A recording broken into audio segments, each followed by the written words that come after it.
Update 5 is finally out. You can't see in the dark, and of course a lot of players aren't even able to play the game because they can't look around or, you know, mate with other dinosaurs. That being said, there is actually stuff coming out to fix that, and I'm going to be talking about that all today, as well as going over Therizinosaurus concept art.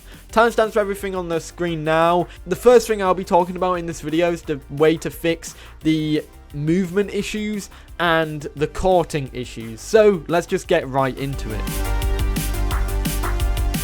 Okay, firstly is fixing movement and courting bugs in the game. So there's a bug in the game currently that means that, well, this is the one that I've had the most feedback on videos, and the devs actually released a way on how to fix that, so I'm going to talk about that here, give you the step-by-step on how to fix it, and all should be good. So of course, I mean, the other bug that is notable and I do get a lot of complaints about is not being able to see in the dark, but if I were to forward a way to fix that for you guys, I get branded a cheater. So I don't want to make that mistake again. Let's just hope this one doesn't brand me again, even though it is a fix for control issues. That being said, of course, this is how you fix the issue when you can't move your horizontal or vertical axis and you can't use N to court because you have no keybinds at all. So step 1, if running the aisle, you need to exit the game. Step 2, open File Explorer, click the address bar at the top, type %local app data %, then press enter. Find the aisle folder and open it, and then open the saved folder. Once you're in that saved folder, find the config folder. Delete the config folder because that will essentially reset everything. Once you play the game again after that, it'll reinstall that config folder and everything should be fine. When you should restart the game and everything should be fixed. And that, ladies and gentlemen, is how you fix that issue. It's a great issue to have, isn't it? I don't know if it's going to get an official fix soon, but I feel like that's probably the way it's going to be fixed, by just going into your settings and tweaking it that way. So rest assured, it's all good. However, essentially speaking, it does wipe your config, which means that it will reset any of your customization settings to their default settings. So do bear that in mind. Anyways, guys, that is the fix of that. Let's get into the dev comments for the week. Okay, we have some developer comments as well from the last week, and of course the biggest roadmap updates are in this section, and there isn't really a big roadmap update this week mainly because Update 5 was released this week, literally just happened, so they won't have much comments to share, and so there's not really some important news to showcase regarding the development of future updates. That being said, Punch Packet did talk about them, and he said this: there won't be a recap tonight, but I'd like to keep you all informed as to what we are up to. Right now, we are focusing our efforts on another hotfix aimed at alleviating the issues that sprang up alongside the release, as well as acting on received feedback by making some additional tweaks to the lighting at night so you aren't all suffering until the arrival of night vision in update 5.5, which is good. However, I don't know whose idea it was to make nights darker before night vision was even added, and I don't understand. That is literally something you'd have to tweak, so it makes no sense on that end. I don't know. And also, just let people tweak their own gamma.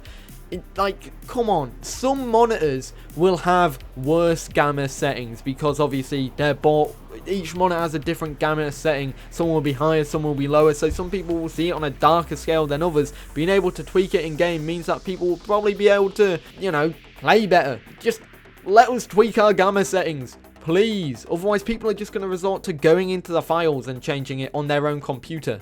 They also go on to say this: we are also investigating the reports of server performance issues, expanding our amount of playable servers, and working to re-implement the queue system, which had to be temporarily plucked out due to some extensive back-end changes, which is great. The queuing system is finally coming back. I cannot wait for that to come back because of the amount of times I've been sat in a stream waiting for an update to happen or waiting for the servers to be freed up. It's brilliant. But yes, hopefully that queuing system comes in soon. Regarding night vision, I'm excited for that to come as well. We don't know when update 5.5 will come. It's being polished at the moment, so it could come in the future, the near future. We don't know yet, so hopefully we'll find out soon. Anyways, there are also some brand new servers up as well, some official servers, so that has actually come about now. So feel free to check them out too.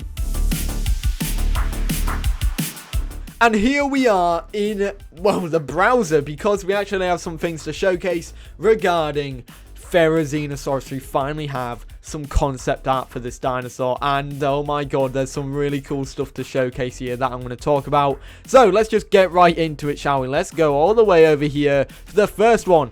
Well, two things that I want to showcase. A Dilophosaurus gets absolutely murdered. Firstly, you can stab it and impale it, which I assume will be something which will be more possible through gore. That's incredible. I can't wait for that. That Dilo's definitely dead, but it's even more dead by the fact it just got split in half by the Therizinosaurus, which I really hope is something that will happen in the game. I have my fingers crossed for it, but I don't know if it will. It depends how far they're going with the gore.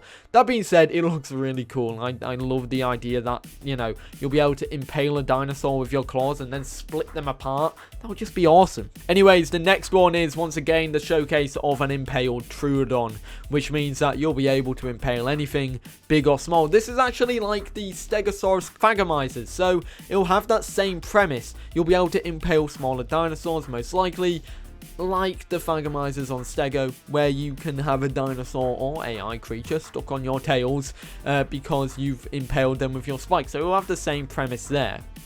Next up is an Allo. I don't actually know. Is it an Allo? Is it a Giga? I think it's an Allo, guys. Please don't hurt me.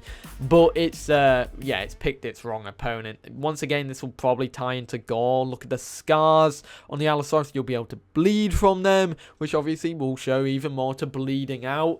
Holy moly, though. Look at the size of them claws. It's basically the size of half of that Allo. That's crazy. Is it, you know, I'm saying it's an Allo, but I don't even know if it is. I'm going to probably be bullied in the comments for that. But that is, yeah, that is a mean thing to come up against. The murder turkey. And once again, of course, some babies. Baby Therizinosaurus with what looks like Pterodactylus in the trees. I think that's Pterodactylus, and it looks like the babies will be able to hide in the little fuzz on the Therizinosaurus tail, which is really cool as well. Very nice little feature there, being able to hide below everything. Anyways, let's get into the next one. Therizinosaurus being able to clear out shrubs. This could tie into what it eats. Maybe it clears them out first, or it's an ability where it's able to clear the path in dense forests with the dense vegetation, being able to slash them away. Of course, Hipsies will then be running in fear because, you know, they're trying to troll you by making noises, but no, you're going to slash them and probably impale them if they're very unlucky. But yeah, if that is a feature where you are actually able to move shrubs out the way, move grass or small trees out the way with your claws, that'll be really cool. And next up is the final one to showcase. A Therizinosaurus running away from what I actually believe is a Giga right there. It might be, it might not be, I'm not too sure. But it looks like you'll be able to take bits of the fur off the Therizinosaurus by what is going on right here. Biting some of its fuzz off, won't be doing damage to the fairy, so it's kind of like a defense mechanism in a way, detaching your fuzz so you're not pulled back by the predators that are hunting you down. That being said, that is everything to do with the Therizinosaurus concept art. Let me know your thoughts about this one in the comments down below, because this is some cool concept art and I love it a ton. I really like how you're able to just split open a Dilophosaurus or anything. The impaling feature as well is back. It's awesome, and I can't wait to see this in game. This is the dinosaur that I'm probably one of the most excited for because of what it is. Anyways, guys, let me know your thoughts about this one in the comments down below. And there we have it, everybody. Everything regarding the last week of the Isle of Evrima. Of course, Update 5 is not what I'm going to be talking about today, but we're going to be talking about Therizinosaurus.